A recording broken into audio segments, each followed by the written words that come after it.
लड़की इस लड़की के चावल पर अपना सारा ड्रिंक डाल देती है। ड्रिंक से भीगे हुए चावल देखकर वो डरी सहमी लड़की मजबूरी में उन्हें खाने लगती है। वो लड़कियाँ खाना उठाकर उस पर डाल देते हैं। वहीं पास में खड़े एक मोटे लड़के से ये सब बर्दाश्त नहीं होता और वो लड़का आगे बढ़कर उन लोगों को रोकने की कोशिश करता है। स्कूल के बुली को ये समझ नहीं आता कि ये डरा सहमा लड़का अचानक इतना बदल कैसे गया। उसने उसे धमकी दी कि स्कूल खत्म होने के बाद वो उसका बुरा हाल करेगा। लेकिन बुली को नहीं पता था कि उसके सामने खड़ा ये मोटा लड़का अब वही पुराना लड़का नहीं है। पहले ये लड़का हमेशा बुली का शिकार होता था। वो लड़के उसे छत पर बुली करते हैं और उसे जूते लाने पर मजबूर करते हैं, लेकिन वो लड़का छत से नीचे गिर जाता है और नीचे खड़े एक आदमी के ऊपर जा गिरता है। वो आदमी कोई और नहीं बल्कि एक पूर्व गैंग लीडर था जिसने चेयरमैन की बेटी से शादी की थी और अब कंपनी का प्रेसिडेंट था।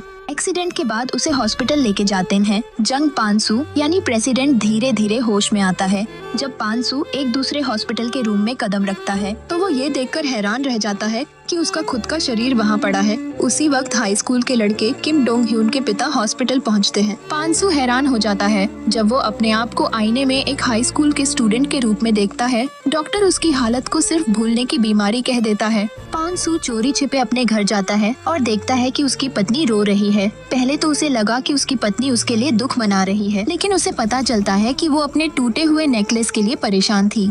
जब उसकी पत्नी उसे देखती है तो वो घबराकर सिक्योरिटी को बुला लेती है।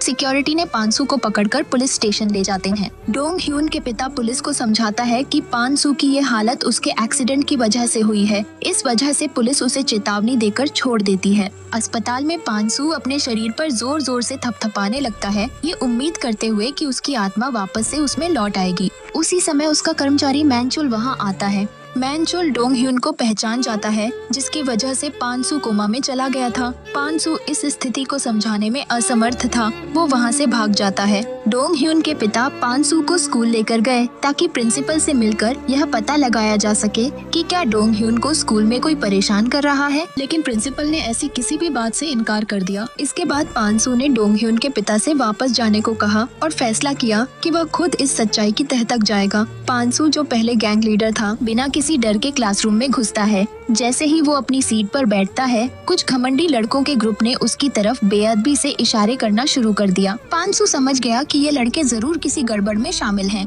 जब डोंग ह्यून लंच के लिए कैफेटेरिया गया तो उसने देखा कि ह्यूनजंग नाम की एक लड़की को कुछ लड़कियां परेशान कर रही थी। शुरुआत में पानसू ने सोचा कि उसे इसमें नहीं पड़ना चाहिए, लेकिन जब उन लड़कियों ने अपनी हरकतें बढ़ा दी तो उसने आगे बढ़कर उन्हें रोक दिया।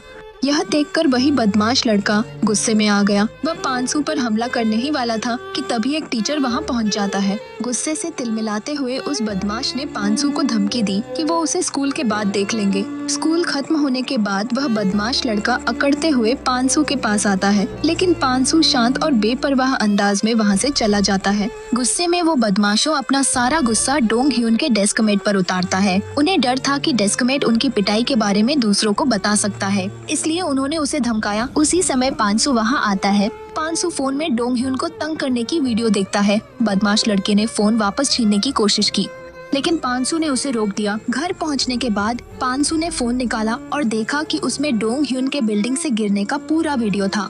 पानसू अपने भरोसेमंद साथी मैनचुल को अपनी असली पहचान बताता है, लेकिन मैनचुल को उसकी बातों पर यकीन नहीं होता।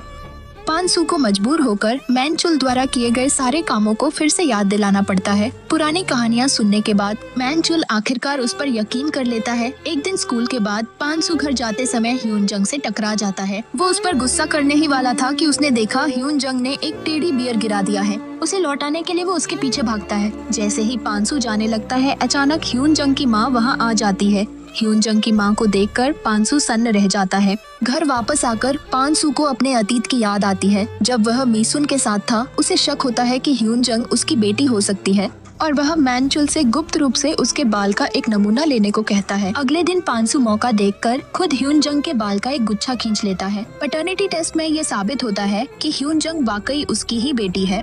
स्कूल में ह्यूनजंग पर हुए अत्याचारों के बारे में सोचते हुए उसे बहुत अपराध बोध होता है। पानसू अपनी बेटी के लिए सुरक्षात्मक रवैया अपनाने का फैसला करता है।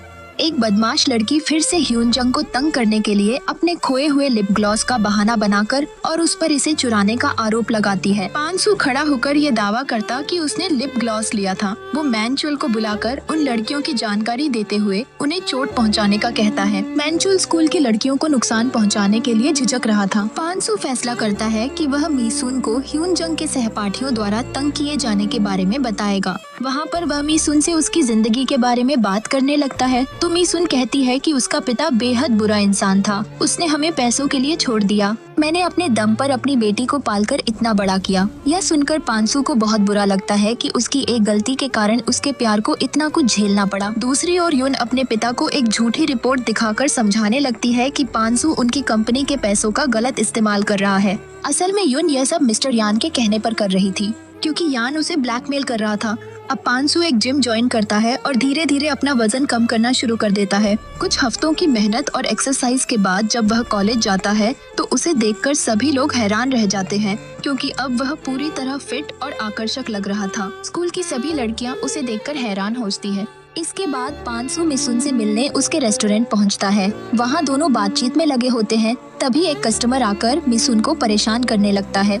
यह देखकर पांसू को बहुत गुस्सा आता है। वह मिसुन को रेस्टोरेंट के एक कमरे में सुरक्षित बंद कर देता है और फिर उस कस्टमर को सबक सिखाने में कोई कसर नहीं छोड़ता। तभी मिसुन वहां आकर उसे शांत करने और रोकने की कोशिश करती है। मिसुन पांसू से पूछती है, आखिर तुम हो कौन? इस पर पांसू उसे अपनी पूरी सच्चाई बता देता है कि वह वही पांसू है जो अब किसी और के शरीर में है और जिसने उसे धोखा दिया था। शुरुआत में मिसुन को इस बात पर यकीन नहीं होता, लेकिन पांसू पुरानी बातें याद दिलाकर उसे यकीन दिला देता है। मिसुन गुस्से में पांसू से कहती है, तुम यहाँ से चले जाओ। इसके बाद मैनचुल पांसू को बताता है कि उनकी पत्नी उन्हें कंपनी से बाहर निकालने की साजिश कर रही है और उनके खिलाफ कई चालें चल रही हैं। यह सुनकर पांसू यान के पिता मिस्टर रांग के लिए एक चिट्ठी लिखता है और अपने विश्वास पात्र मैनचुल के जरिए वह चिट्ठी मिस्टर रांग तक पहुंचा देता है। मिस्टर यांग पांसू को खत्म करने के इरादे से हॉस्पिटल पहुंचता है, लेकिन इससे पहले कि वह कुछ कर पाता, पांसू की बॉडी अचानक से उठकर बैठ जाती है। यह देखकर यांग दहशत में वहीं बेहोश हो जाता है। दूसरी तरफ जब डोंग ह्यून होश में आता है तो खुद को एक नई बॉडी में पाता है।